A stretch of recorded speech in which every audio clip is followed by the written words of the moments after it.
Alrighty, this is Josh Rubin from East West Healing and Performance down in sunny San Diego. Give us a call if you want to set up your free consultation, 760-597-9727. Today I want to talk about hypertension. Now, I don't want to talk about, what it is and what it does. I mean, I think a lot of people know it's hypertension. It's increased pressure on the arterial wall. So if it's like a hose, there's just increased pressure on those that could be, closing in from plaque and on and on. There's many different reasons. The key is our one-size-fits-all approach isn't working. Giving people diuretics like ACE inhibitors, giving people calcium channel blockers, beta blockers. This isn't working. And the funny thing is, what people are doing or what doctors are doing as people age, even if they have healthy blood pressure, they're actually putting people on these medications for preventative measures. The question is this. Well, it's not even a question. Medication is not linear. So when you take a medication, it's not like it basically goes to the side of dysfunction. It creates internal chaos from inflammation of the GI system. It affects the pH of the GI system. It can cause dysbiosis in the GI system. Hyperpermeability, which overloads the detox system, especially the liver. Which overloads the immune system, which is body-wide.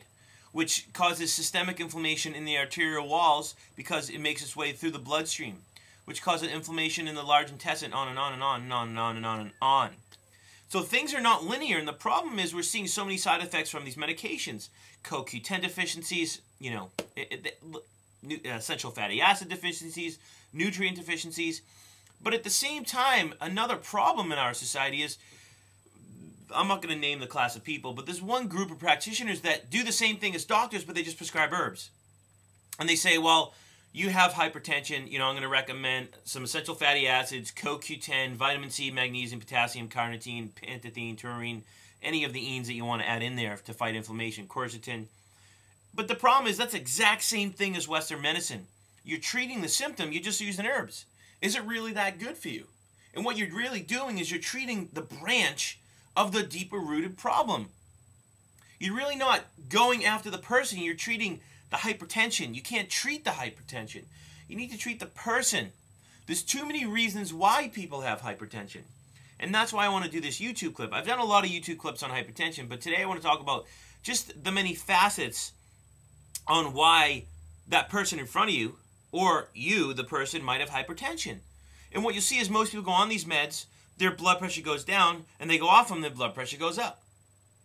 Same thing with the herbs, and a lot of times the herbs by themselves don't actually work because everything starts with a chronic stress response, whether it's internal or what they call an exogenous stressor or an endogenous stressor. I'm sorry, external is exogenous, internal is endogenous.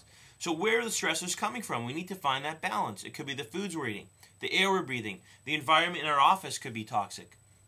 We could work around pesticides all day and herbicides. It could be electromagnetic frequencies. The list is endless. But they also can be internal, like dysfunction of any of the systems in the body, circulatory system, lymphatic system, musculoskeletal system. Could be issues with the digestive system, hormonal system, you name it, endocrine system. And there could be pathogens such as heavy metals, parasites, fungal overgrowths, bacterial infections such as H. pylori and dysbiosis. Bowel toxemia. So there's things that could be going on in the body as well as outside the body. Now let's look at hypertension.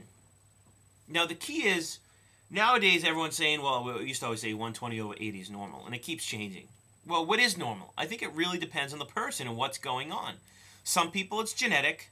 My parents had high blood pressure, so I'm exposed, or I have a higher possibility of having congenital high blood pressure, which is true. But at the same time, all can be managed because it always started somewhere with a chronic stress response. Did you know one of the major things in the body to help regulate blood pressure is the adrenal glands? Now, I know we always talk about it, but they're the gland that actually is associated and correlated with the thyroid, the gut, and the gonads. So your adrenal glands fight stress, inflammation, regulate blood pressure, blood sugar, sodium and water recirculation through the kidneys and water absorption, on and on and on. So they fight inflammation. Well, it's been shown that people that are in a stage 1, maybe 2 adrenal fatigue, where they're pushing the pedal to the metal all the time, they typically have a high blood pressure. Now I'm generalizing. In people that are in a deeper stage of adrenal fatigue, typically have severely low blood pressure or even orthostatic hypertension. So one of the main things you want to look at is the adrenal glands, and they could be hyper, like I said, or hypo. So the first reason someone can have an hypertension is an adrenal gland problem. Now, don't try all these. You got to figure out why you have it. That's what we do at our clinic by assessing you, subjective and objective. So don't just do labs. You need to do subjective testing as well. Renal insufficiencies can cause hypertension. You have the renin-angiotensin system in your body, which bleach salt affects. Let me just check my time here. But at the same time, your adrenal glands regulate aldosterone. When you have hyper or hypoadrenal gland dysfunction, you start to get deficiencies in aldosterone. This helps with sodium in water recirculation through the body and excretion of potassium. So when you have the deficiency there, a lot of times you end up with high or low blood pressure. Liver and biliary stasis can cause hypertension problems. This is basically the liver or supersaturation of bile secondary to deficiencies in the body. So the bile gets really thick, and it can cause liver or biliary stones per se. The stones build up. Heavy metal toxicities can cause hypertension. Now this is very common in our society. It could be mercury, aluminum, lead. The most important one that usually causes high blood pressure is cadmium. Where are people getting cadmium? Well, people are getting cadmium from a lot of the foods we're eating, cans, cigarette smoke, tobacco. And a lot of these things not only cause hormone imbalances, block T4 to T3 conversion, but they can cause high blood pressure, hypertension. Circulatory abnormalities, of course. Arterial sclerosis and atherosclerosis. Well, inflammation is the bottom line with those. And it could come from pasteurized milk, because through pasteurization and homogenization, you produce specific enzymes that cause arterial inflammation. It could be parasites. It could be autointoxication from feces sitting in your large intestine, on and on and on and on and on. There's many areas that could cause that. Mineral imbalances, such as sodium, potassium, that could be the adrenal glands. It could be foods that you're eating that are void or all minerals. It could be from the soils. It could be from heavy metal toxicities causing mineral imbalances. It could be from biliary stasis causing mineral imbalances, on and on and on. Sugar handling problems is another one. Dysinsulinemia, diabetes, and reactive hypoglycemia. Any problem with blood sugar handling problems, which is correlated with the adrenal glands because they help to regulate blood sugar through insulin, glucose, using the liver and gluconeogenesis. People that have blood sugar handling problems from stress, poor diet, crap foods, poor food frequencies, poor food ratios, as well as adrenal gland problems, because they always go hand in hand, can have high blood pressure. Because when the blood sugar drops, your body releases adrenaline, as well as the liver kicks in, but that's beside the point. And it helps to regulate blood sugar. Allergies and food intolerances can easily cause hypertension. One of the most common side effects when people have a food intolerance is, beside mucus, is they'll get rapid heart rate or increased blood pressure. That's a sign that you have severe food intolerances.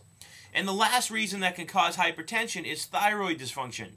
Whether it's hypo or hyper, now I've done videos on the thyroid, and there's many reasons, from estrogen dominance, taking in too much soy, mineral imbalances, heavy metal toxicities, adrenal gland problems. It could actually be a pituitary issue, you name it. So if there's a problem with the thyroid, you can have high or low blood pressure. Now, the key is to not diagnose yourself with one of these. The key is to figure out why you have it, but then start working backwards to figure out why you're having this issue inside your body.